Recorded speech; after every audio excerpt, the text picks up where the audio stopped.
6 months ago, my girlfriend and I bought our dream home, sinking our collective 4 years' savings into it. 3 months ago, we moved out. Ellie and I got together during college. We had very similar goals in life. It didn't take long for the relationship to solidify into something we knew would be permanent. And early on, we discussed what kind of life we wanted, and decided on having one kid, maybe in our late 20s. We wanted a big Victorian or Gothic revival style house far away from towns and neighbors where we would be left alone to run our businesses and do our own thing. That was our year of planning, and we planned everything. It was exhilarating. We had graphs and charts of what we needed to accomplish for each year for the next decade saved to our computers, and printed out in flip charts. Yeah, I guess you call us pretty nerdy. I know, but that's what made us so happy. We fit together. We were perfect for each other. And a year into the relationship, everything on our little charts was going according to plan. So we decided to take the next big step and start a house fund to which we would both contribute regularly. And that worked out okay, at least while we were in college. But things got a little harder after graduation when we had to pay our own bills. And, well, they were a lot of bills to pay. And looking back now, I see just how naive we were in those days. I started some online businesses and tended them well enough that I started making decent profits. I still worked as a manager at a local mid-sized restaurant, 6 days a week for 2 years. That was before I made enough profit to quit the restaurant job. Ellie started her online business and immediately raked in profits. She continued to work part-time as a receptionist at a local doctor's office just to keep from getting bored. Year 5 of our relationship. The house fund was growing quite nicely, but nowhere near fast enough for us to stay on track for another year. I proposed getting another managerial job until we were back on track, and Ellie crunched some numbers and shook her head. It wouldn't be enough. The solution we came up with was not easy, but we were determined. We moved out of our $1,050 a month apartment and into a smaller, cheaper one. And to be honest, 500 square feet is small. It's very small. We downsized until we only had the essentials. It was hard, but we eventually got used to it. Well, I guess. We paid rent by helping out with the upkeep of the building. The best part was that the rent was only $300 a month, and it didn't take long for us to work that off each month. Most months, we actually made a bit of income by helping Mr. Bradley after the rent was paid up, and some of the tenants would pay us to get their mail while they were away, or watch their pets while they were on vacation. Little things like that we didn't mind doing. We used that income to pay our utilities. It's such a small place. The utilities were dirt cheap compared to what we were used to paying in the bigger apartment. And within 3 months, all of our online income could be funneled into the house fund. We stayed in that tiny apartment for almost 4 years.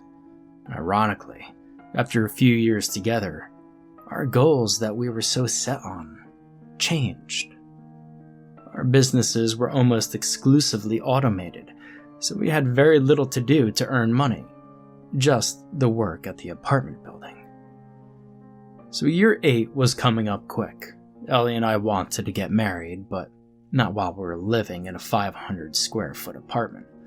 We wanted a house before we got married, and the house fund had grown to a low 6 figures. We started searching for a house that fit our idea of perfect. Secluded, large, old, and with enough property that we could become mostly self-sustaining. We toured so many houses and met so many realtors that I lost count. All the properties lacked something.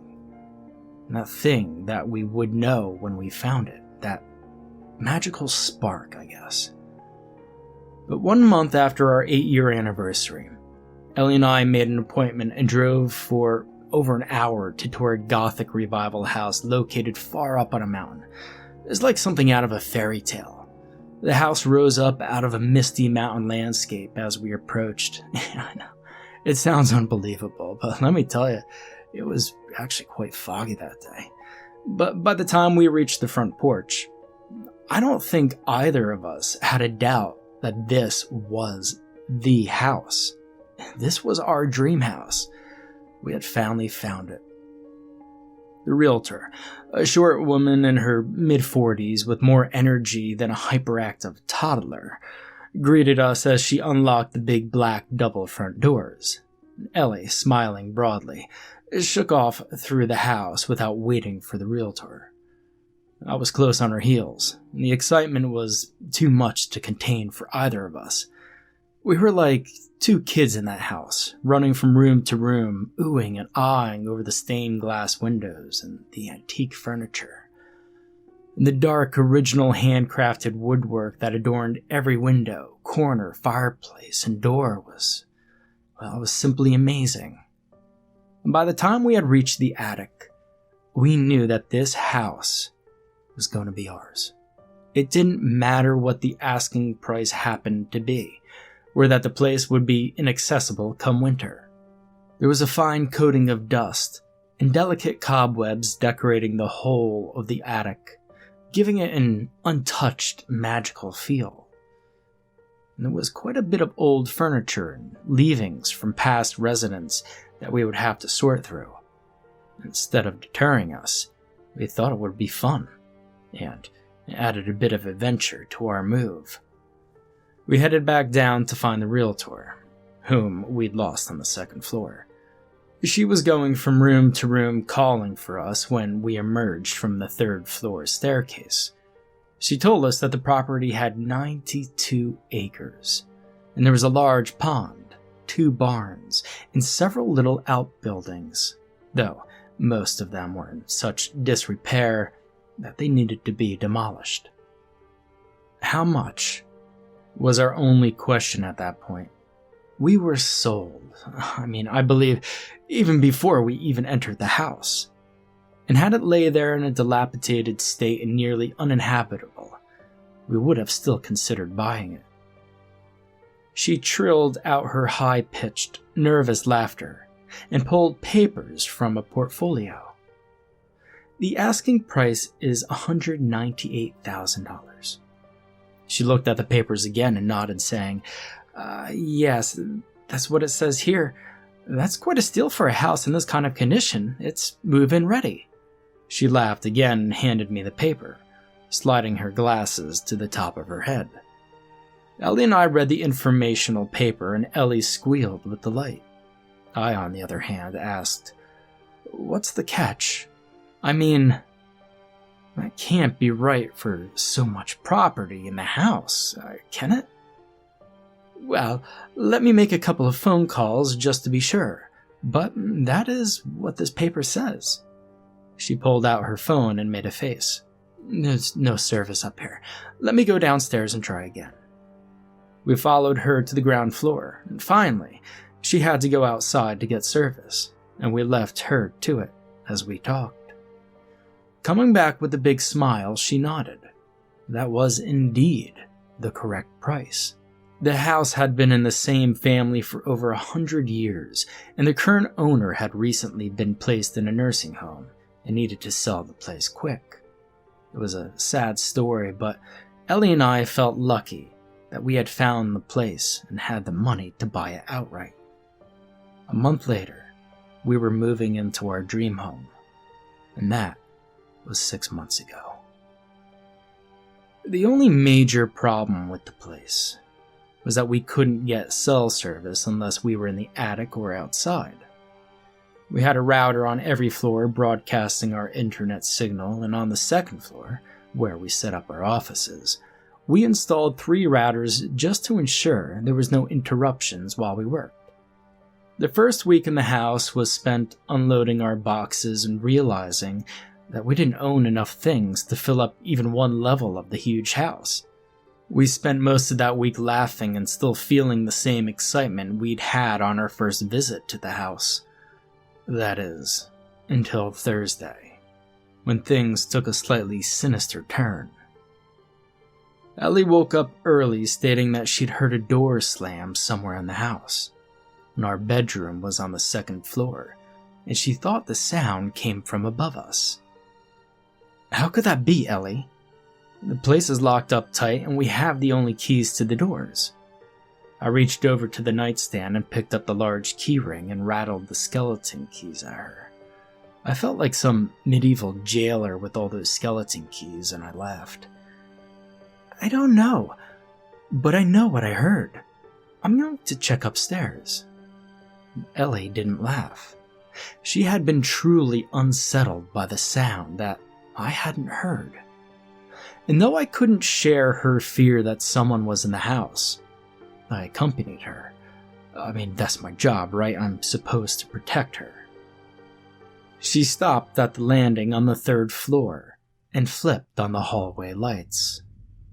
Dim, old, and not very effective, but the sickly yellow circles of light they cast on the heavily flowered wallpaper and the nearly black wood floor was enough for me to see that no one was standing in the hall. See, there's nobody here. Maybe it was just an old shutter banging. The strong breeze on the mountain seemed constant, so that could have been the culprit in my mind. We walked past the first few doors, all open, rooms devoid of any living thing, and I was convinced we were safe. Then there was a muffled thud at the other end of the hall. I startled. Ellie and I stared at each other, remaining perfectly silent for a moment. The sound didn't repeat, and when we went to investigate, I was more frightened than I wanted to admit. So I picked up a poker from one of the many fireplaces before we continued. Ellie whispered to me, "It came from the last room on the left. Maybe we should call the cops." Ellie, do you have any idea how long it would take them to get here? I scoffed and continued toward the room. The door was closed, and I slowly opened it, hoping I'd find an open window with the breeze blowing through it to explain the closed door. There were no open windows, no air movement at all except my shaky breathing. Ellie tiptoed into the room and pointed to a part of the elaborate wainscoting. She whispered, "There's an opening there." I looked, and she was right. Part of the wall was a hidden doorway. It was pushed in an inch or two, just enough for us to see the crack. My heart nearly stopped. Maybe someone was in our house. And against Ellie's protests, I pushed the little door inward. It was only about 3 feet high, so I had to squat down to see inside. I peered around the opening and was relieved to see only an empty little storage space. There was nothing in there, alive or otherwise. And letting out my bated breath, I laughed and stood up, pulling the little door as far shut as I could. I told Ellie, "It's just an empty storage space. We're okay." "Then why doesn't it have a handle of some kind?" She immediately set to inspecting the door and found where a knob had been, but was no more. It had been removed. "That's weird. We'll have to put a knob back on it." She peered inside and seemed satisfied that we were alone. She stood, and we gave the rooms a little check as we headed back to our room to get ready for the day. If that had been the only thing we noticed so early on, we would have let it go. But more things happened. Later that night, we couldn't find our bag of white bread. Then, we couldn't find an HDMI cable for my office. And the towels in our bathroom had been moved. Ellie was much less willing to overlook it than I was. The next morning, we woke and went to the kitchen. Everything seemed okay until Ellie opened the fridge. Bottles of water and 2 apples were missing. Ellie turned to me. "That's it. We have to call someone. We're not imagining that things are going missing, Ray." "We're not imagining it, Ellie. But there's no way that anyone could be coming into the house. I'll change all the locks today. If anything else happens, alright, then we'll call the police." I tried to comfort her, but she was really upset with me. She thought I was just downplaying it all. To be honest, well, I was. I loved that house and didn't want anything to ruin it for us. We'd put almost all of our money into the purchase of our dream home, not mentioning all the time we wasted. And I didn't want to lose it before we had a chance to enjoy it. And after I changed locks, things went back to normal, at least as far as Ellie was concerned. But I still noticed a few things being moved out of the place. Heard the odd rustling sounds in the middle of the night. And I still made several thorough checks of the rooms every day. And then, almost 3 months in, we were awakened in the middle of the night by a loud bang. As soon as I was out of bed, I knew something was very wrong. The house just felt different, sinister in some unidentifiable way. I went to the first floor and found every door standing open. Well, we called in the police and sat in our car until they arrived, leaving the doors open so that they could see what had happened. They searched for almost 2 hours, scouring the basement, every room, and even some of the fallen down outbuildings. Nothing. And the officer in charge apologized to us and gave us the number for the nearest hotel in case we didn't want to stay overnight in our own home. The next day, I hired a company to come and install security cameras outside and on every floor inside, even the basement and the attic. And those doors didn't get opened from the outside, and we knew that. The locks had all been changed by me and Ellie, and we were the only ones with keys. We stayed in the hotel for a couple of nights, but then decided to go home and review the security recordings. It was intense, sitting there waiting for something to show up on the recordings. Nothing showed up, though. Upon investigating the house, we found nothing out of place or missing. We reasoned that whoever had been there was not there anymore, probably thanks to the police coming up. Maybe it had scared them away. And Ellie said, "We'll stay here tonight, but we don't sleep. We'll just sit up and make sure the place is safe." And I agreed. We did fall asleep, though. I woke with a start soon after sunrise and woke Ellie immediately. We went to the kitchen to make coffee and the fridge door was standing open. It took some time to keep Ellie from simply bolting out of the house. She was really scared, and well, I couldn't blame her. I was too. But we had the cameras. We could finally find out what was really going on in our home. And watching the recordings in my office, we sat hunched over, staring hard at our respective monitors, straining to see any movement anywhere. In the kitchen, at 3:57, according to the timestamp, a cabinet door swung open. I gasped and showed Ellie. She held her breath as we waited. 3 minutes later, at 4 a.m., a woman began to emerge slowly from that cabinet.